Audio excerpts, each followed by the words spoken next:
This is violence. But you won't see it on the news, because the weapon isn't guns, it's policy. The victims aren't soldiers, they're hungry children. And the crime scene, it's a farm. While you watch this, food that could feed your family for months is being burned, not by accident, by deliberate choice. This is the business of starvation, and without knowing it, you're paying for it. Every time you buy bread, a system you never voted for makes this decision. Every time you drink milk, you're supporting warehouses that rot grain while stomachs grow empty. For the next few minutes, I'll show you the receipts, the subsidy payments for destruction, the warehouse reports of intentional waste, the economic models that value profit over people. But first, answer this honestly. If you controlled the food supply, would you feed hungry children or burn food so someone else stays rich? Cut to blurred document. Food destruction subsidy. Approved global agriculture chose profit. Now let me show you how. In a world with enough food to feed every person twice over, 9 million people die of hunger every year. In a system obsessed with efficiency, 30% of all food produced is wasted. That's 1.3 billion tons, worth $1 trillion, enough to end world hunger 4 times over. The numbers scream insanity. Until you understand, this isn't failure. This is success. This isn't waste. This is strategy. The system isn't designed to feed people. It's designed to maintain prices. And sometimes maintaining prices means destroying food. Sometimes it means letting people starve. The math is cold. The logic is brutal. The result is on your plate. Let's start in 1980s Europe. The European Union had what they called a wine problem. French, Italian, and Spanish vineyards were producing too much, more than Europeans could drink, more than the world wanted to buy. Prices were collapsing. Vineyards faced bankruptcy. So the EU created what they politely called wine lakes. Not lakes of water, lakes of wine. Giant storage facilities filled with millions of liters of cheap wine. And here was the solution: destruction. The EU paid vineyards to uproot their grapes, paid wineries to pour wine into sewers, paid farmers to destroy their livelihoods. This wasn't emergency, this was policy. The common agricultural policy had one rule: keep prices high, even if it meant destroying what you grew, even if it meant paying people not to produce. This was the birth of modern agricultural destruction, not as failure, as policy. And this is where the modern food system learned something dangerous. Destruction can be profitable. Now to America. 2020. COVID lockdowns, restaurants closed, schools shut, milk demand dropped 30% overnight.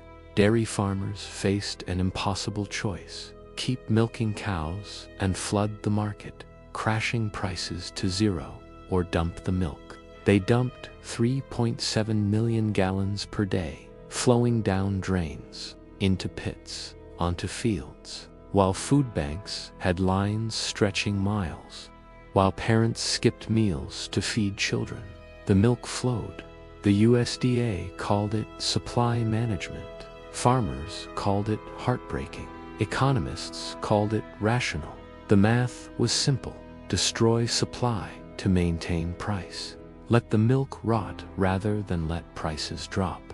Protect the system, not the people. This wasn't Wisconsin's first dairy dump. It won't be the last, because the system rewards destruction, punishes generosity. Now to India. 2023. Government warehouses, 60 million tons of wheat and rice, enough to feed every hungry Indian for a year. But the Food Corporation of India reports 15% is rotting, insect-fested ratatin, moisture ruined. Why not distribute it? The law is clear. Government grain must be sold at market prices to licensed traders, not given to the hungry, not donated to food banks, sold at market rates to middlemen, who then sell it at higher prices. Officials call this a legal necessity. Critics call it moral failure. The system prefers rotting grain to cheap grain. Why? Because cheap grain destroys market prices. Rotting grain maintains them. So guards stand watch. Grain rots. Children starve. The market wins. The Food Corporation calls this buffer stock management. Hungry families call it cruelty. Economists call it price stabilization. Everyone uses different words for the same result. Food destroyed. People hungry. System intact. This isn't incompetence. Incompetence can be fixed. This is design. Brazil, world's largest coffee producer. 2021, global coffee prices dropped. Too much supply from Brazil, Vietnam, Colombia. The solution: turn coffee into fuel. Burn coffee beans in power plants. Convert caffeine into electricity. 2 million bags of coffee gone, up in smoke. While coffee drinkers paid more while growers went bankrupt, while children in coffee-growing regions went hungry. The math was elegant. Burning coffee reduces supply. Reduced supply increases prices. Increased prices help surviving farmers. The burned coffee, collateral damage. The hungry families, statistical noise. The system worked perfectly for prices, not for people. Brazil called this value-added conversion. The world called it progress. The burned beans called it waste. Let me show you the invisible hand. Food isn't like other products. It's perishable, seasonal, bulky, expensive to store. When you have a surplus of apples, you have 3 options. Option 1, flood the market. Prices crash. You go bankrupt. Option 2, give them away. Prices still crash. You still go bankrupt. Option 3, destroy them. Prices stay stable. You get subsidies. You survive. Which would you choose? Every rational farmer chooses option 3. Every rational government supports option 3. This isn't evil, it's economics. When the system rewards destruction, destruction happens. When the system punishes generosity, generosity dies. The problem isn't the farmers making rational choices. The problem is the system making destruction rational. Here's where it gets darker. Governments don't just allow this destruction, they pay for it. The EU pays farmers to uproot vineyards. The USDA pays dairy farmers to dump milk. Brazil pays coffee growers to burn beans. These are called market stabilization payments, supply management subsidies, price support programs. The language is bureaucratic. The reality is simple. We pay people to destroy food. We tax citizens to fund destruction. We call this agriculture policy. Imagine this in any other industry: paying car companies to crush new cars, paying clothing brands to burn unsold inventory, paying tech companies to smash unsold phones. We'd call it insanity. In food, we call it policy, because food isn't a product, it's a necessity. And necessities follow different rules. Crueler rules. You're thinking, why not donate? The answer will change how you see charity. Donating food is expensive. Transport costs, packaging costs, distribution costs, refrigeration costs, liability costs. If someone gets sick from donated food, lawsuits follow. Insurance premiums rise. But here's the real reason. Donated food stays limited. Market competition. Donated food enters the market. It competes with sold food. A tomato given to a food bank is a tomato not bought at Walmart. A gallon of milk given to a soup kitchen is a gallon not sold at a supermarket. The system protects retailers, not the hungry. So we make donation difficult. We add regulations. We require certifications. We create liability, not to protect people, to protect prices. The result: it's often cheaper to destroy food than to donate it, more profitable to burn it than to give it away. The system prefers waste to charity, because charity threatens prices. Waste protects them. Statistics don't feel hunger. People do. Meet Maria, Brazilian coffee farmer. 3rd generation. She grew the beans that became electricity. She watched her harvest burn. She received subsidy payments. She cried, not because she lost income, because she grew food that became energy while her neighbor's children went hungry. She asked the cooperative, "Can't we give it to the hungry?" They told her it would crash prices. She understood. She hated it. She complied. Meet Dev, Indian warehouse guard. He guards rotting grain. He smells the decay every day. He sees hungry families outside the gates. He follows orders. Let it rot. Don't distribute. Protect the stock. He asks his supervisor, why? The answer: if we give it away, traders won't buy next season. The system needs scarcity. His conscience needs morality. The system wins. Dev loses sleep. The grain keeps rotting. This is the moment where most of us would look away, because if we don't, we have to ask what kind of system we're supporting. And if this wasn't disturbing enough, here's the ultimate irony. Food waste is the world's 3rd largest carbon emitter. If it were a country. If food waste were a country, it would pollute more than Germany.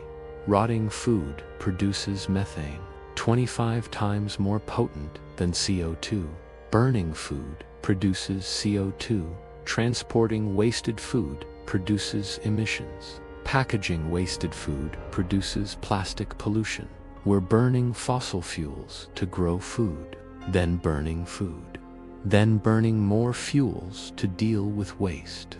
While people starve, while the planet heats, the system isn't just immoral, it's suicidal. We're literally burning our future to protect today's prices. We're accelerating climate change to maintain agricultural profits. The math is apocalyptic. 8% of global greenhouse emissions come from food waste. 9 million people die from hunger yearly. We're killing the planet to protect a system that kills people. This isn't economics. This is madness with spreadsheets. They'll tell you it's a logistics problem. Too much food in the wrong places, not enough storage, poor transportation. And that's partly true, but it's not the whole truth, because logistics follow money. Where there's profit, logistics appear. Where there's charity, logistics fail. Amazon delivers packages to remote villages.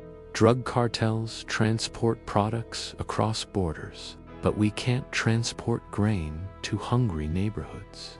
The truth, we choose not to, because solving logistics would solve hunger.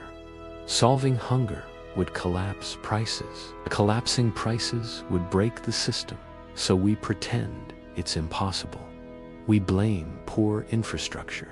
We cite spoilage rates. We hide behind technical challenges. The real challenge isn't technical, it's economic.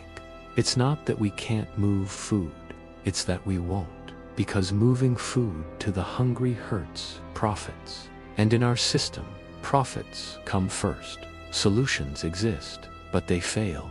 Perfect logistics, too expensive. Better storage doesn't solve oversupply. Food banks can't handle scale. Government programs corrupted by lobbyists. Corporate responsibility, voluntary and minimal. The real solution: change the economic model. Stop rewarding destruction. Start rewarding distribution. Tax food waste. Subsidize food donation. Reform agricultural subsidies. But that requires defeating the most powerful lobby on earth: agriculture corporations. The same corporations that profit from this cycle. The same corporations that write farm bills. The same corporations that fund political campaigns. The system protects itself, even from solutions. Even when those solutions would feed millions. Even when those solutions would save the planet. The system chooses itself. Every time. The system is powerful, but it's not permanent. Systems only survive as long as people believe they're natural. So we return to the question: warehouse full of grain, village full of hungry children. What do we do? The current system says, burn the grain, protect prices, let the children find other grain, or starve. Your morality says, feed the children, even if prices drop, even if farmers suffer short term, even if the system changes. The battle isn't between efficiency and waste.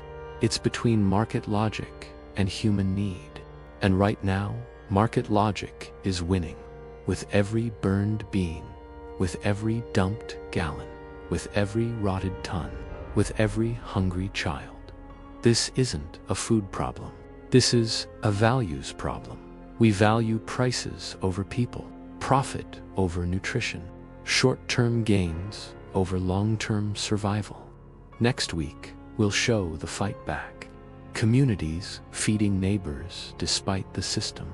Farmers choosing morality over money.